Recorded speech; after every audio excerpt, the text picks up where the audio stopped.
सरफरोशी की तमन्ना अब हमारे दिल में है, देखना है जोर कितना बाजुए कातिल में है। दोस्तों, ये लफ्ज उस महान क्रांतिकारी के जिनके नाम सुनकर अंग्रेज वास्तव में थर थर कांपने लगते थे, जिन्होंने न केवल ब्रिटिश हुकूमत के खिलाफ हथियार उठाए बल्कि अपनी कलम से देश में युवा क्रांतिकारियों में आजादी को लेकर ऐसा जोश और जुनून उजागर किया जो अंग्रेजों को देश से बाहर खदेड़ फेंकने के बाद ही शांत हुआ, और जिनके साहस, बलिदान और शौर्य की गाथा सुनकर आज भी हमारे रोंगटे खड़े हो जाते हैं और सीना गर्व से चौड़ा हो जाता है। महज 23 साल की उम्र में ब्रिटिशर्स के घुटने टेकने पर मजबूर कर देने वाले और इनकलाब जिंदाबाद का नारा लगाकर खुशी खुशी फांसी के फंदे को चूमने वाले शहीद आजम भगत सिंह किसी पहचान के मोहताज नहीं है। लेकिन क्या आप जानते हैं कि वीर भगत सिंह और राजगुरु ने ब्रिटिश अधिकारी जॉन सॉन्डर्स की हत्या गलती से कर दी थी और असल में उनका टारगेट कोई और था। लेकिन कौन और क्यों? असेंबली में बम फेंकने के बाद भगत सिंह ने खुद अपने आप को गिरफ्तार करवाया और महज 21 साल की उम्र में अपनी मौत की तिथि लिख दी। आखिर इतना बड़ा बलिदान देने के पीछे क्या वजह थी? और दुख की बात तो यह है कि महात्मा गांधी भगत सिंह की फांसी रुकवा भी सकते थे, लेकिन उन्होंने ऐसा नहीं किया। मगर क्यों? जानेंगे वीर भगत सिंह की इस रोंगटे खड़ी कर देने वाली जीवनी में। लेकिन उसके पहले हर भारतीय उनकी याद में कमेंट बॉक्स में इनकलाब जिंदाबाद जरूर लिखे। 27 सितंबर 1907 के दिन पंजाब के लायलपुर जिले के बंगा गांव में रहने वाले एक सिख परिवार में भगत सिंह का जन्म होता है। उनके पिता सरदार किशन सिंह, चाचा अजित सिंह और स्वर्ण सिंह उस वक्त ब्रिटिश हुकूमत के कॉलोनाइजेशन बिल का विरोध करने के कारण जेल की सजा काट रहे थे। भगत सिंह का पूरा परिवार आजादी के संघर्ष में शामिल था। उनका पूरा बचपन स्वतंत्रता सेनानियों के बीच गुजरा। उन्होंने अपने पिता के साहस, बलिदान और देशभक्ति जैसे गुण सीखे। इसी भावना के चलते उन्होंने सिर्फ 5 से 6 साल की उम्र में अपनी मां विद्यावती कौर से कहा था कि मैं ब्रिटिश हुकूमत से प्रभावित गांव के स्कूल में नहीं पढ़ूंगा, बल्कि उन्होंने दयानंद एंग्लो वैदिक स्कूल ज्वाइन किया, जिसकी जड़ें भारत के महान इतिहास से जुड़ी थी। जहां उन्होंने महज 10 साल की उम्र में अपनी कक्षाओं की किताबों के अलावा 50 अन्य किताबें भी पढ़ ली थी, जिनका विषय खासकर आजादी, क्रांतिकारी विचारधाराओं से जुड़ा हुआ था। यहाँ हम आपको भगत सिंह के बचपन का एक दिलचस्प किस्सा सुनाते हैं। एक दिन वो अपने खेत में जाते हैं, जहाँ उनके पिता सरदार किशन सिंह जमीन में आम की गुठलियां बो रहे थे। तभी भगत सिंह ने उनसे सवाल किया कि आप क्या कर रहे हैं? जवाब देते उनके पिता ने कहा, मैं बीज बो रहा हूँ जो आगे चलकर पेड़ बनेगा और हम बहुत सारे आम खाएंगे। जो सुनकर भगत सिंह तुरंत दौड़ते हुए अपने घर गए और एक पुरानी बंदूक लेकर आए और जमीन में गड्ढा करके बंदूक को दफनाने लगे। तभी उनके पिता ने सवाल किया कि तुम क्या कर रहे हो? जो सुन भगत बोले, मैं बीज की तरह बंदूक बो रहा हूं ताकि खेतों में बंदूक के भी पेड़ उगेंगे और कुछ समय बाद हमारे पास कई बंदूकें होंगी जिनकी मदद से हम अंग्रेजों के साथ आजादी की जंग लड़ेंगे। वैसे तो भगत की ये बात कुछ लोगों को बचकानी लग सकती है, लेकिन उनके पिता ने इन बातों के पीछे भगत की विचारधारा को पहचाना और उनका सीना गर्व से चौड़ा हो गया, क्योंकि वो समझ चुके थे कि आगे चलकर भगत आजादी की बड़ी लड़ाई लड़ेगा। खैर, साल 1919 आते आते 12 साल के भगत ने सोशल, इकोनॉमिक और पॉलिटिकल रिफॉर्म पर 100 से भी ज्यादा किताबें पढ़ ली थी। वो अपनी उम्र के बच्चों से काफी ज्यादा समझदार थे, लेकिन उन्हें आजादी का असली महत्व 13 अप्रैल 1919 के दिन, जब अमृतसर के जालियांवाला बाग में आंदोलन कर रहे मासूमों पर अंग्रेजों ने ओपन फायरिंग कर दी और बाहर निकलने का रास्ता बंद कर दिया, जिससे जान बचाने के लिए हजारों लोग यहाँ वहां भागने लगे। कुछ लोग तो जालियांवाला बाग के कुएं में भी कूद गए और तड़प तड़प कर मर गए, और कुछ का शरीर गोलियों से छलनी हो गया।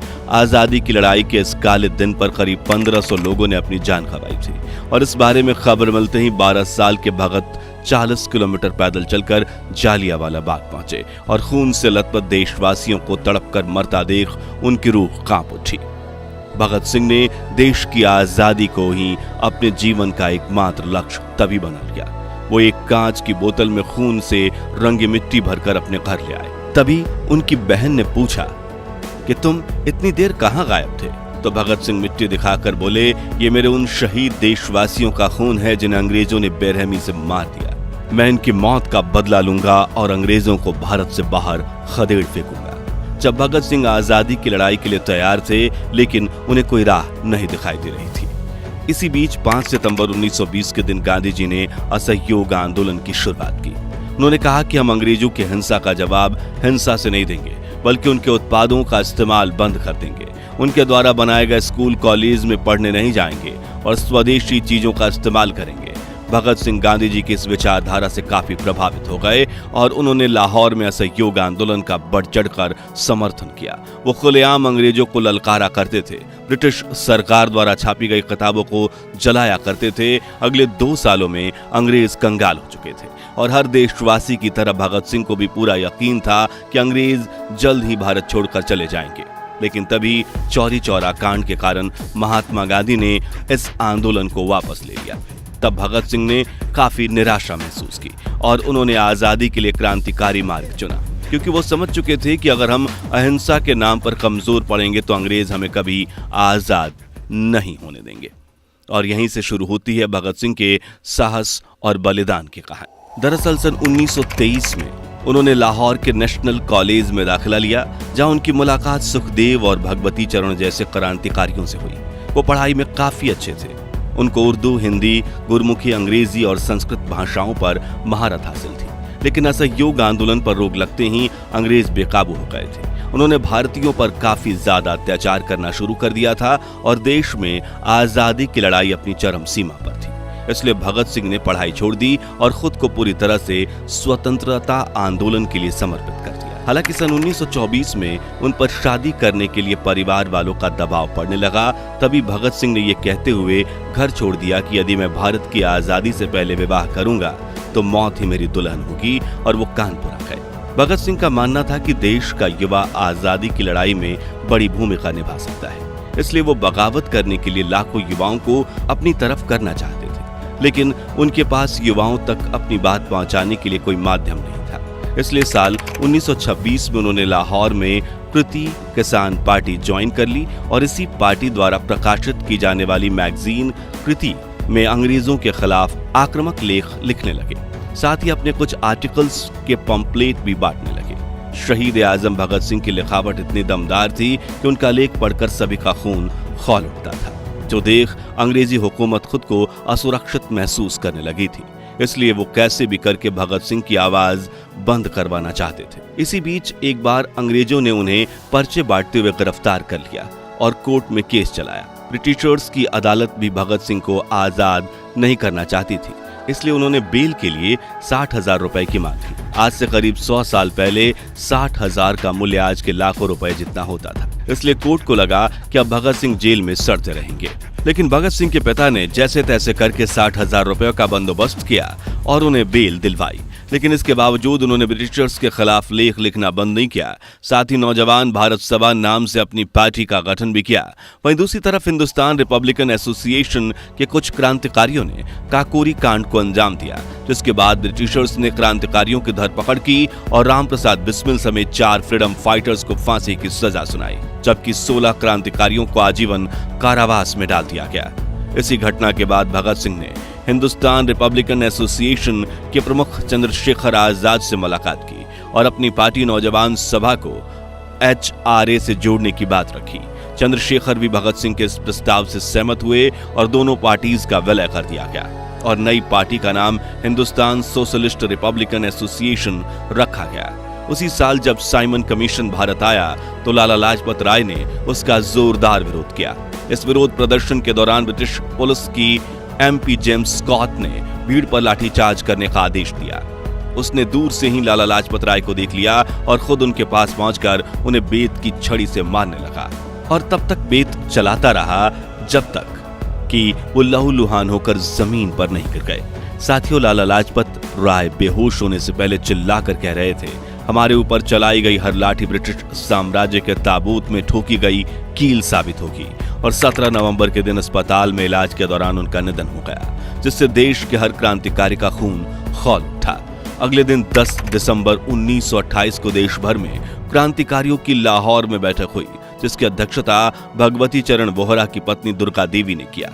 इस बैठक में तय हुआ कि लाला जी की मौत का बदला लिया जाएगा और ये जिम्मेदारी भगत सिंह, सुखदेव, चंद्रशेखर आजाद और जयगोपाल ने ली। इन चारों ने उस जगह का दौरा किया जहां उन्हें स्कॉट को मारना था और स्कॉट की गाड़ी का नंबर बताते हुए जयगोपाल को थाने के बाहर पहरा देने के लिए तैनात किया गया।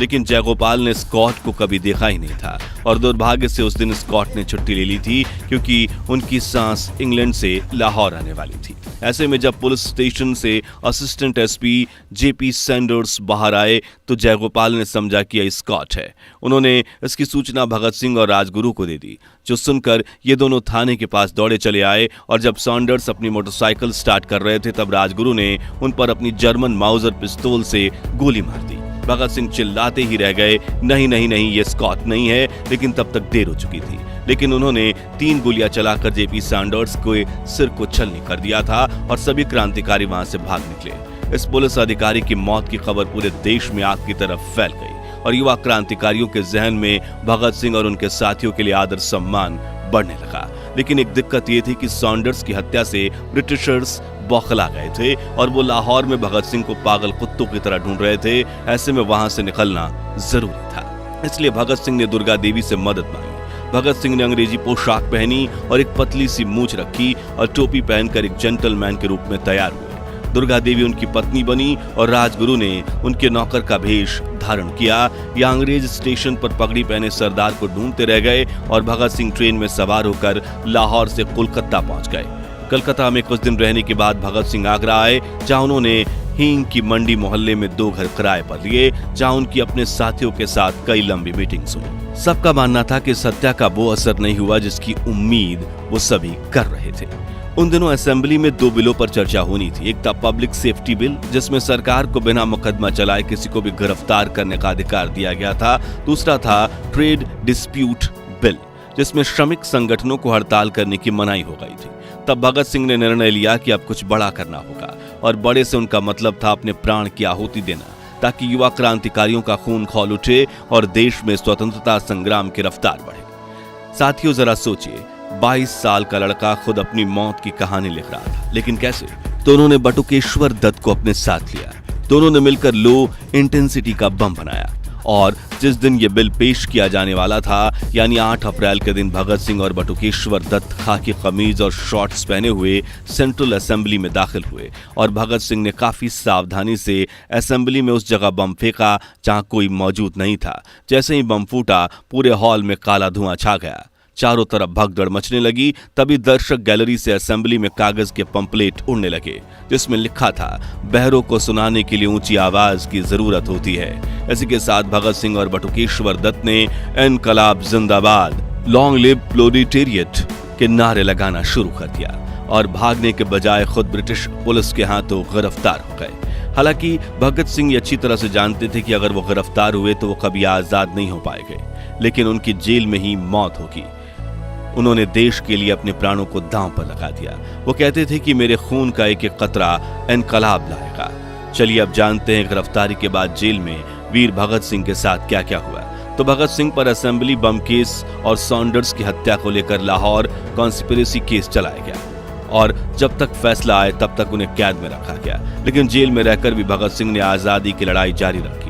उन्होंने सबसे पहले जेल में भारतीय कैदियों और अंग्रेजी कैदियों के बीच हो रहे भेदभाव के खिलाफ भूख हड़ताल शुरू कर दी। शुरुआत में तो अंग्रेजों को लगा कि ये लोग कुछ दिन में खाने लगेंगे, लेकिन 1 दिन बीता, 2 दिन बीता और देखते ही देखते 64 दिन बीत गए, लेकिन भगत सिंह की भूख हड़ताल नहीं टूटी। इनका वजन कम होता जा रहा था और अंग्रेजों को डर था कि कहीं इनकी अगर जेल में मौत हो गई तो बाहर लोगों में इतना आक्रोश बढ़ जाएगा कि वो ब्रिटिश हुकूमत को कुचल देंगे। लेकिन भगत सिंह डटे रहे। जेल में उन्होंने फिर से किताबें पढ़ना शुरू किया और 2 साल में 300 किताबें पढ़ ली। साथ ही जेल के बाहर युवा क्रांतिकारियों को जागृत करने के लिए वो नियमित रूप से लेख भी लिखा करते थे। वो कहते थे कि राख का हर एक कण मेरी गर्मी से गतिमान है, मैं एक ऐसा पागल हूं जो जेल में भी आजाद हूं।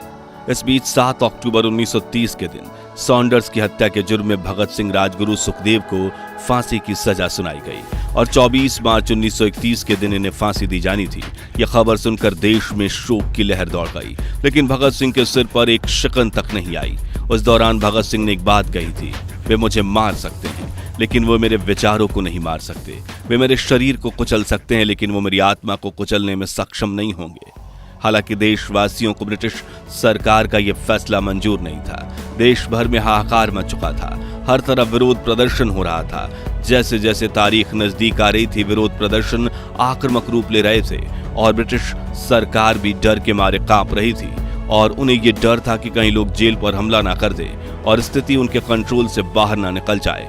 इसलिए उन्होंने आनन फानन में भगत सिंह, राजगुरु और सुखदेव को फांसी देने की तारीख 24 की जगह 23 मार्च कर दी। बताया जाता है कि जब पुलिस अधिकारी भगत सिंह को फांसी के लिए लेने पहुंचे थे, तब वो खुशी खुशी उनके साथ चल पड़े और फांसी के वक्त भगत सिंह ने अपने हाथ पर रस्सी बांधने और चेहरे को काले कपड़े से ढकने के लिए साफ साफ मना कर दिया था।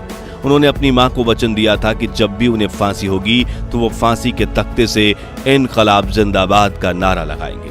उन दिनों लाहौर जिला कांग्रेस के सचिव पिंडी दास सोंधी का घर लाहौर सेंट्रल जेल के बिल्कुल लगा हुआ था और ये जानकर आपके रोंगटे खड़े हो जाएंगे कि फांसी के वक्त भगत सिंह ने इतनी जोर से इनकलाब जिंदाबाद का नारा लगाया था कि उनकी आवाज सोंधी के घर तक सुनाई दी थी। इस तरह भारत माता के इस वीर सपूत को वीर गति प्राप्त हुई और उनके इस बलिदान ने भारत के युवा क्रांतिकारियों में आजादी की एक अलग जोश और जुनून को भर दिया और ये जोश तब तक शांत नहीं हुआ जब तक देश को आजादी नहीं मिली। खैर, क्या आप जानते हैं कि महात्मा गांधी भगत सिंह की फांसी रुकवा सकते थे, लेकिन उन्होंने ऐसा नहीं किया। मगर क्यों? जानने के लिए आप डिस्क्रिप्शन में दी गई लिंक से हमारे इस वीडियो को देख सकते हैं। तो दोस्तों, ये थी शहीद आजम भगत सिंह की कहानी, जो आज भी हमारे रोंगटे खड़ी कर देती है। आखिर में हम आपसे इतनी सी गुजारिश करना चाहेंगे कि भगत सिंह की याद में कमेंट बॉक्स में इनकलाब जिंदाबाद का नारा लगाइए और इस वीडियो को इतना लाइक और शेयर कर दीजिए कि आज के युवा को भारत के इस वीर की वीर गाथा जानने का अवसर मिले। साथ ही भारत के महान इतिहास से जुड़े ऐसे ही दिल छूने वाले वीडियोस के लिए चैनल को सब्सक्राइब करके पास वाली घंटी जरूर बजा दीजिए। जय हिंद, जय भारत, इनकलाब जिंदाबाद।